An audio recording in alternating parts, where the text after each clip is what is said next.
Hello and welcome to Sassi Talks. This is the show where we bring you tips for positive lifestyle choices. And on today's program, we have Holly Duckworth. Holly is a keynote speaker, an author, and also a stress reduction specialist. I think we can all agree that we are all under a lot of stress in these current times. And she's going to give us some tips and tricks on how we can reduce that through a number of different practices, key one being mindfulness. So Holly, thank you so much for being on Sassi Talks. Savahna, it's an absolute joy to connect to you, and I think it's especially exciting in this time because as we were preparing for this interview, we were recognizing the global nature of the conversation, and that you're in London, I'm in the U.S., and wherever you're listening from, an opportunity to listen to a Sassy chat and be a part of this community recognizes that oneness of that connection. And I know right now we're living in a world that's kind of whipped up. And mindfulness, the work that I do, kind of helps us remember. I define mindfulness as the practice of being fully present in the moment. I'm really excited to talk about this because mindfulness is one of those things that has been around for a little while now, had a bit of a buzz around it, and people tried to get into mindfulness and in some regards found it to be boring or not for them without actually realizing the full extent of the benefits that come with it. But you've kind of looked at it in a number of different ways. You've written 4 books around on the subject. And yeah, I want us to just touch on initially how you came to this place to be looking at mindfulness and what's your story? Oh, well, I laugh. It's an old adage in the thought leader speaker community. We teach what we most need to know, and I have a great journey to this place, in that I had a 10-year career in meetings and events, hospitality and tourism. I worked in some, they call that industry the second most stressed out industry, like right behind police and firefighters. And in 2010, I thought I was leaving that industry because while I loved it till I didn't love it anymore. And maybe your listeners feel that too. This pandemic has invited us all to a control alt believe, a reboot of life. And in 2010, I rebooted my life and added a degree in mindfulness. And I love that you say that this topic might not be for some people. And I think, Savahna, it would be a service to address some of those myths up front, that if you're coming to this conversation and you're like, oh, I don't know, mindfulness, it can be a little scratchy for people. It was once really defined as a spiritual practice. You got to go sit on a mountaintop. And in 1979, John Kabat-Zinn started to bring modern mindfulness into the medical system, and then it's continued to expand out. And so if you're sitting there going, I don't know about this girl in mindfulness, I'm here to tell you that mindfulness now is secular. It's a secular practice. So if you have a religious or spiritual tradition, honor that, and it can sit right next to a presence practice or an attention practice of mindfulness. I love that, scratchy. Yeah, we want to take the scratch out of mindfulness. That's the key. That's the key. So, I mean, I guess some of the things that I've been hearing and that people say to me is that mindfulness is almost like a distraction. I've got this problem. I don't know how to deal with it. Okay, I'll just kind of distract myself for a couple of minutes, but haven't actually dealt with the problem. So I still have to come back to that problem. How would you address that? So that question that people would ask, well, it's just a distraction. I'll go and watch a movie or something for a few minutes, or watch television, or scroll through social media. What is the difference with mindfulness? Break it down. So mindfulness is one of those interesting words because we don't always have one agreed upon definition of what it is. And so I always defer to the most widely accepted definition, which is by the work of John Kabat-Zinn at the Mindfulness-Based Stress Reduction Institute. And he says, mindfulness is the practice of being present in the moment with non-judgment. And as we work through that definition, I like to say mindfulness, first of all, is a practice. It's not a perfect. So if you've tried mindfulness before and it didn't work for you, honor that, be with that, and perhaps because you're listening to this interview, this is an invitation to try it in a new way. And practice of being present in the moment. So it's about being fully present right where you are. Our brains are hardwired to go into past trauma or future stress, anticipatory grief, anticipatory stress of what we think is going to happen.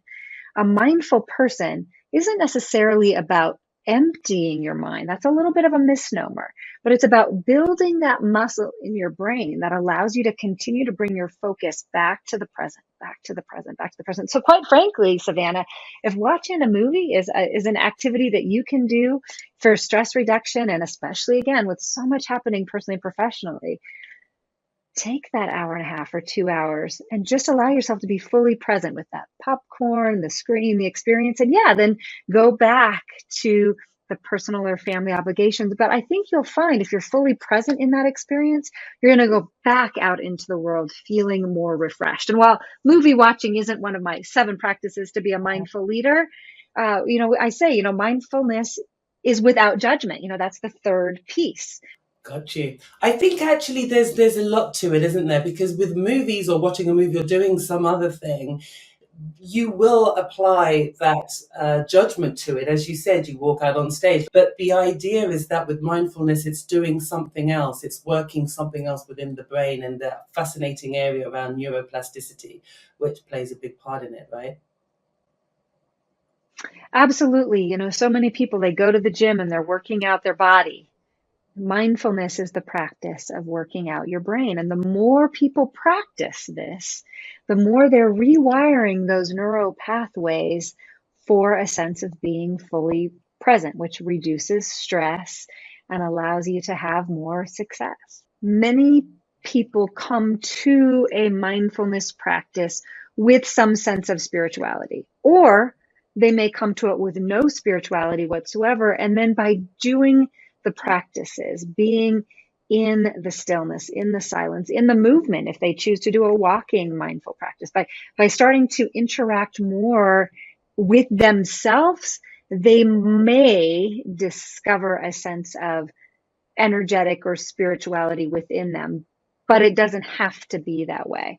And again, using that word spirituality, that may be Buddhist, Hindu, Christian, Jewish, whatever experience speaks to you in that way. A mindfulness practice is a secular way that you can connect to your breath, connect to yourself, and be more present. And then what we know from our work in my company is that the more you're present to yourself, the more you can impact your bottom line in your company, because you can have higher sales, you can have a better customer experience. The more we can practice being present with what is, the more we can flow into the new. So that line, it is what it is, and taking a breath, taking a moment to stop, to let it go. I tell my clients in my private coaching practice, name it, claim it, tame it. The mindfulness practice is being present with what is. Then mindfully claiming, do you want it to be this way? Does it have to be this way? And then choosing how you want to tame it and move forward is one practice that someone as a mindfulness practitioner might try. So say somebody is going back into the workplace and they are fearful. I mean, a lot of people have said to us during lockdown that because of that distance, because of their inability to communicate with people in the way they normally would, there is a sense of fear, and relationships may have frayed in that period while people have been away from each other. So you're fearful, you name it, you're fearful, and then how do you move forward? You've breathed into it, let's say, and you've accepted, you've claimed that this is fear that you're feeling. Where does that individual go or take it to from there to change it effectively? So in an example like that, I often use a practice where we take the first letter of the belief or the feeling or the thought that you're claiming, that you're experiencing. I'm experiencing fear. And then pause to say, what do I want to feel instead? And we're not trained to feel by nature. So to help people kind of limit that, I say, well, let's take the first letter of that word, F, and think about a word that we would rather have instead. So maybe it's fun, maybe it's faith. And I love that smile that Savannah, when I said that, wait a minute, I don't have to choose fear, but I can practice having fun going back to work. And that experience starts to create fun experiences. Another word I'm hearing from a lot of my clients right now is I'm in trauma, that we've just had one thing after another laid on us, personally, professionally, in our families, in our life, and that's building blocks of trauma. Mindfulness, practice of being present in the moment. I'm naming this as this trauma. What would I rather have instead? And then, what's a T word? I'd rather have trust, trusting that there's a world that's working for us and not against us. Somebody who's working that muscle every day of mindfulness is often more resilient than somebody who's allowing that spin, that energetic spin to happen. I like that, resilience, because I was about to say it sounds fantastic. And I love the idea of turning fear into fun, for example, in as you said there. Is it enough? Is it enough if there are other people in the workplace who are not adopting these changes? Is it enough that in yourself you are practicing mindfulness effectively? How effective can it be on your own? I love to tell people, don't take my word for it, try it. Try it yourself and see if it works for you.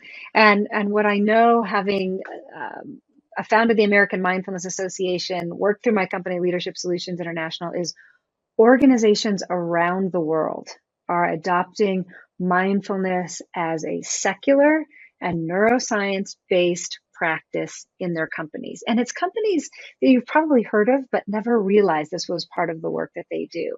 Moss Adams, which is an accounting firm, Google, which is, of course, one of the most sought after companies to work for in the world, Apple, Nike, Deutsche Bank, that, believe it or not, L'Oreal has mindfulness infused into it. Aetna, which is a major insurance company, that practicing mindfulness for yourself, when you change your energy and you change your energy to that person, they can't help but have that energy changed back to you. It's kind of fun. When we were connecting on this interview, we were talking about my book, Everyday Mindfulness. And this is a daily reader, that this isn't one of those things that you do once and forget. It's not like you brush your teeth and you expect your teeth to be healthy forever. So a mindful person, I teach applied mindfulness. So integrating it throughout your day. That, again, it's at the back of the book. It says no yoga mat needed. That this I is love something that. you can I love do that. on the, yeah, I mean, you can do this in the subway on your way to work, or in your car. And in the book, each day we invite you to breathe and just take a minute to actually get clear about what your intention is. And intention is just a fancy word for how are you going to put your energy in motion. But in the absence of actually like going, wait, what is the energy I want to have with my family today? We fall into that trap of negativity. So, maybe your intention, I know we're going into a weekend as we're recording this. Well, what if your intention for the weekend was joy? You know what? In all the things that come to me, I'm going to be in joy. And I know you have young children. I have a new husband. We're all, moving hopefully towards this post-pandemic experience, that intention of joy, but just taking, I am joy, and let yourself feel joy. So, what would be your kind of three key takeaways or three tips that an individual can do to create that sense of calm? Well, the first tip is knowing you can't do mindfulness wrong. Back to all those myths we were dispelling at the beginning of the conversation. For some people, mindfulness is their gratitude journal. For others, it is a traditional meditation. But I love that you talk about, you kind of were highlighting some of the movement meditations. Maybe your mindfulness experience is, instead of having that board meeting where everybody's sitting around a table or on a Zoom screen, we're gonna go for a short walk. When you move your body, you move your mind. That's a huge one. With your family, instead of we're all going to sit down and watch that movie, let's walk to the end of the block and back, and just be in the joy and the wonder of this world. And especially now that we're not in lockdown, have a newfound appreciation for that again, I teach things you can do periodically throughout your day. So I like to say, I was talking about washing hands before washing hands was what washing hands is now, but when's the last time when you washed your hands you actually felt the water on your hands? That's being fully present in the moment. Before you pick up that phone call, take that breath and get clear about that intention that you want to have happen as a result of that call. So there's lots of little ways that you can do it. One that especially the men in my audiences love. I want to share with all your listeners, but I know you have a lot of men that listen to your show too, which is they call it the stop practice. We went from pause to fast forward. The stop practice is simply S, stop. T, take a moment. O is observe. And P is proceed. How many times do we just run from the next thing to the next thing to the next thing to the next thing to the next thing? And this is one that I use a lot, literally every time you go to a stoplight or a stop sign. It's hardwired in us. Oh my God, I'm going to be late. Oh my gosh, do I have to stop? Oh my gosh, traffic. Wait a second. What if that stop sign was that little message? Wait a second. Here's your moment to be mindful. Stop, take a breath, observe, and proceed.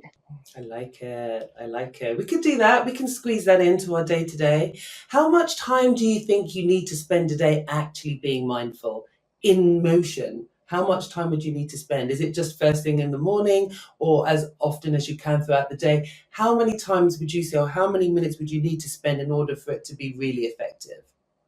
Again, I think this is one of those misnomers about mindfulness, that there's a certain number of minutes I have to do. And mindfulness is about your being. And start, if you've tried this and it didn't work, or you feel this is boring, or you're not really sure, just try 1 minute. Hey, you know what? I'm going to breathe for 1 minute, before I turn on my computer at my desk every day. You know what? 1 minute, I'm going to be fully present with my kids. 1 minute, I'm going to walking in from my doorstep to the mailbox and back, I'm going to feel my feet on the ground and see how that practice might grow over time. I think if there was a sweet spot, it's probably somewhere 10 to 15 minutes, but nobody goes from doing one push-up to doing 100 in one day. Just like a mindfulness practice is something you kind of build up over time. Holly, thank you so much. I appreciate your insights. And of course, I've seen your website as well, hollyduckworth.com, where all your great books are outlined and available as well. So thank you very much. And I hope you have enjoyed being on Sassi Talks. And until the next time. Thank you so much.